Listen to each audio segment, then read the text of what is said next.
这样的后果已经日益令我们恐慌。没有谁不做亏心事，没有谁感到满足，没有谁不心惊肉跳，可没有人愿意忏悔，愿意承担毫发那么重的痛苦。在北京某家大酒店的门口，一群保安蜂拥而上，抡起大棒，扬起皮靴，对几名顾客大打出手，直到受害者躺在地上连呻吟也发不出，才扬长而去。他们洋洋得意地说，好容易过把瘾。也是在北京街头的一辆豪华奔驰车里，一个曾因扮演妓女而出名的影星，果然在生活中继续他的角色。当警察上前盘问时，他甩出一句，我拥有美国国籍，不受你们法律的约束。在广州一处破烂的民工棚里，一个学香港录像片的民工残杀了10多个青年女子。变态色魔突然出现在市民身边，一时间人人提心吊胆。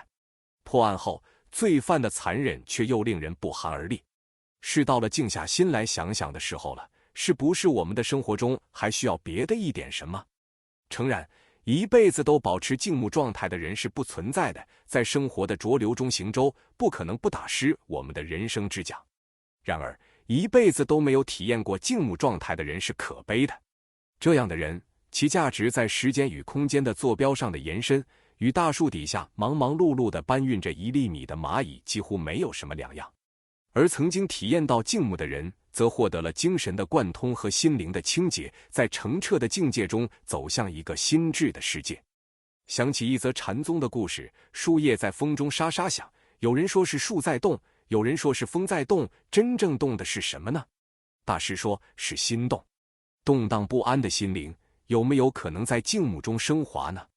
这个艰难的问题，只能由我们自己来回答。腼腆。文学评论家摩罗是个腼腆的人，记得初次见面的时候，他只是浅浅的微笑，半天没有话说。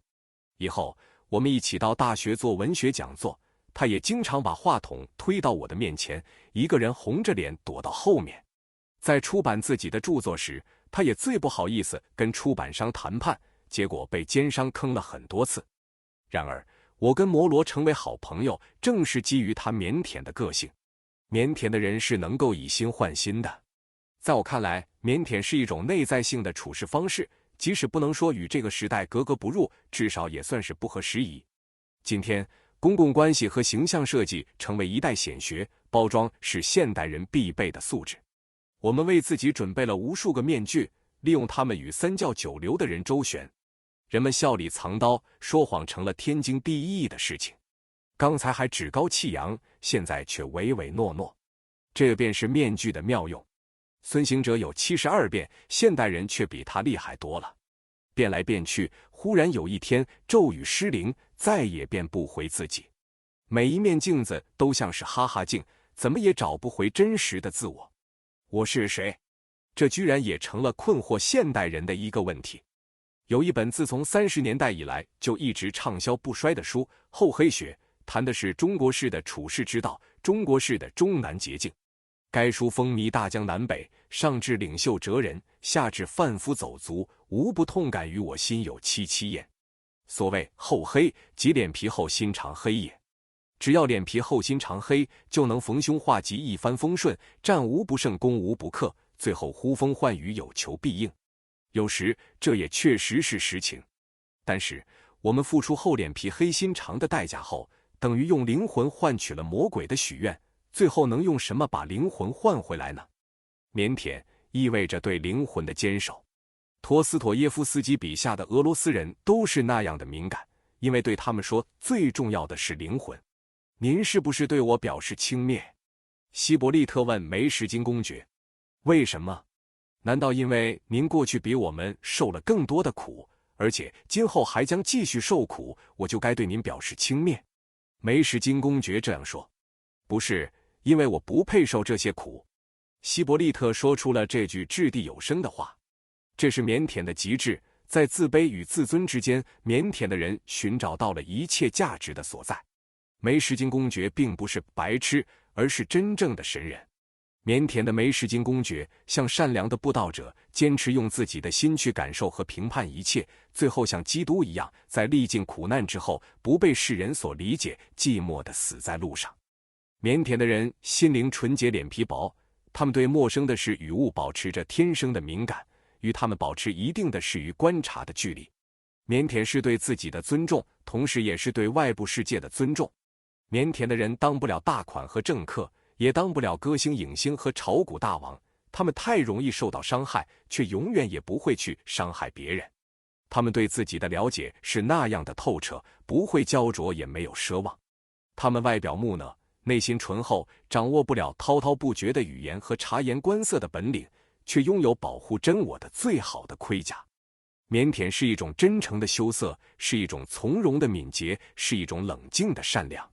巴金先生就是一个腼腆的典型，他的腼腆保持了一辈子，从童年一直到现在，即使经历了文革欺瞒哄骗的岁月，他仍然本色不改。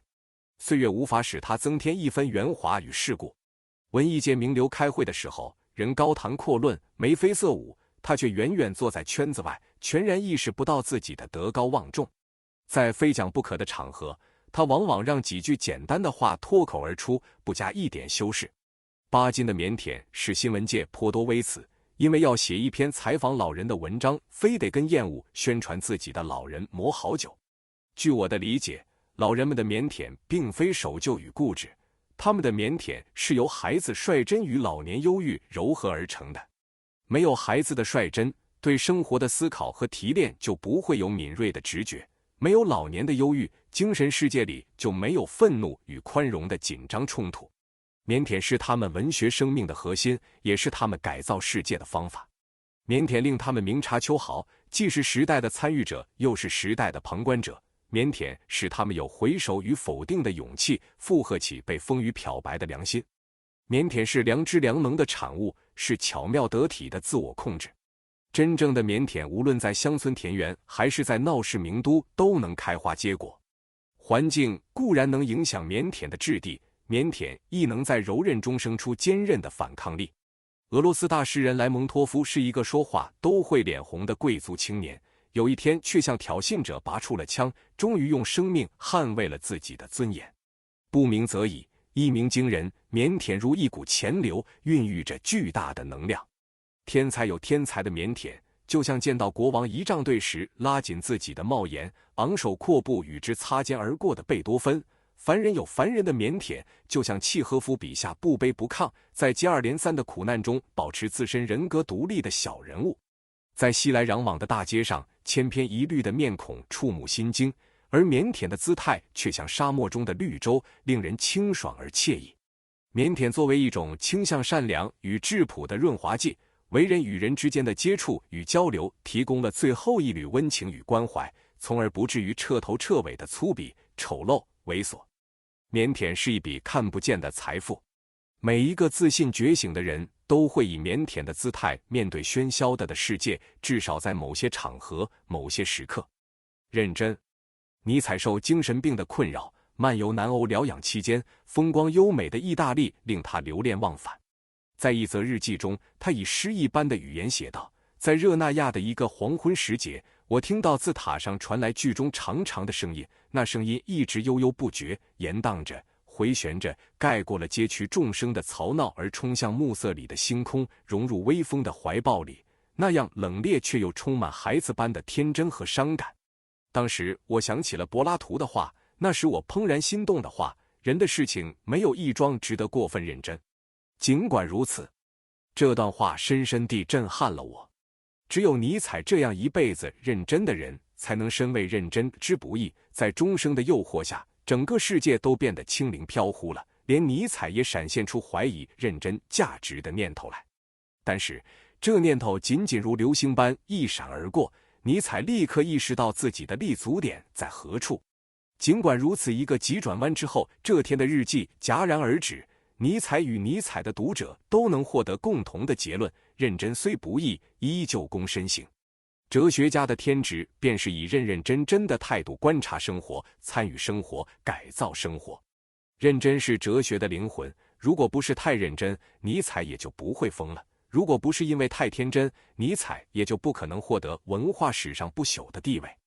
其实，认真对每个平凡人来说都是一种生活姿态，一种对生命历程完完全全的负起责任来的生活姿态，一种对生命的每一瞬间注入所有激情的生活姿态。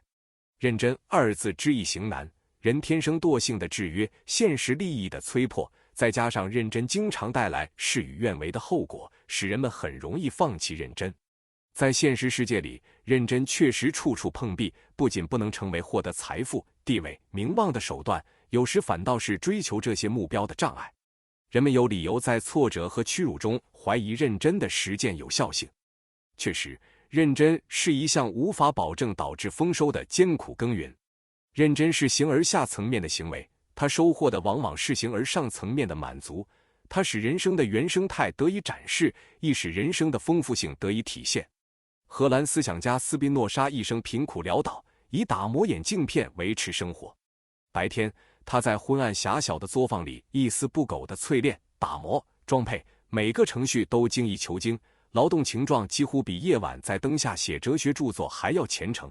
在他生活的城市里，没有人意识到斯宾诺莎将是影响几个世纪人类精神领域的大思想家，却都知道他是手艺精湛的工匠。艰辛的劳动使斯宾诺莎双目失明，英年早逝。有人说，要是能把他从繁重的体力劳动中解脱出来，让他一心一意著书立说就好了。我却认为，没有认真打制眼镜片的劳动姿态，也就不可能有在思考和写作中燃烧自我的精神境界。前者为后者奠定了寻求永恒价值的根基，后者则是前者在另一种劳动形态上的升华。在为世人寻求光明这个意义上而言，斯宾诺莎打制的每一副镜片与写下的每一页手稿都具有同等的价值。认真的坐标既可以指向平淡无奇的劳动，也可以指向飘忽不定的爱情。认真使爱情成为人的内宇宙中最后一座崇高的圣殿。即使是失败的爱情，也会因为有认真的内核而光彩夺目。中国现代逻辑学的奠基人金岳霖先生与一代才女林徽因的恋爱可用认真来概括。世人皆知徐志摩苦恋林氏，殊不知金岳霖也是暗恋者之一。后来林氏嫁与梁思成，金岳霖依旧痴心不变，由情场的角逐者变为夫妇二人最亲密的友人，在动荡的几十年里一直与他们比邻而居，共度艰难岁月，自己竟终身不娶。林氏去世后，一天金岳霖突然邀老友们到饭店聚会，这天并非什么特殊日子，大家都觉困惑。席间，金先生含泪倾倒美酒一杯，坦坦荡荡地说：“今天是徽因的生日。”在座诸人看先生，却已满头白发。这种痴就是认真的极致。在爱情日益贬值的今天，还能找到这样真正认真的爱情吗？认真使我们无法潇洒走一回，却使我们听到了自己心灵深处对真情的永恒呼唤。认真昭示着人类对世界和生命本体的执着追索。布鲁诺甘受教会的火刑和世人的唾弃，而绝不放弃对真理的坚持，是一种认真。斯科特明知南极之行已经失败，依然大步向前，最后现身冰天雪地，也是一种认真。清洁工人披着晨曦，打扫干净街道的每一个角落，是一种认真。读者为了一个印刷的错误写信给编辑部，也是一种认真。认真可以体现在伟大的事业、纯洁的爱情里，亦可体现在日复一日的生活琐事中。在面临每一个困境的时候，认真在怀疑与肯定中螺旋式的演进，使认真的人永远拥有自信的微笑。透过认真这扇发掘人类高贵性的窗口，我们的心房将洒满黄金般的阳光，所有的沮丧与失望将被战胜。认真是我们用以观察和感觉宇宙的全部推力和压力的个人的方法，它在最细微的缝隙中发挥作用，但它展开了宽广的前景。以认真的姿态生活的人，也正脚踏实地地走在通向真理的道路上。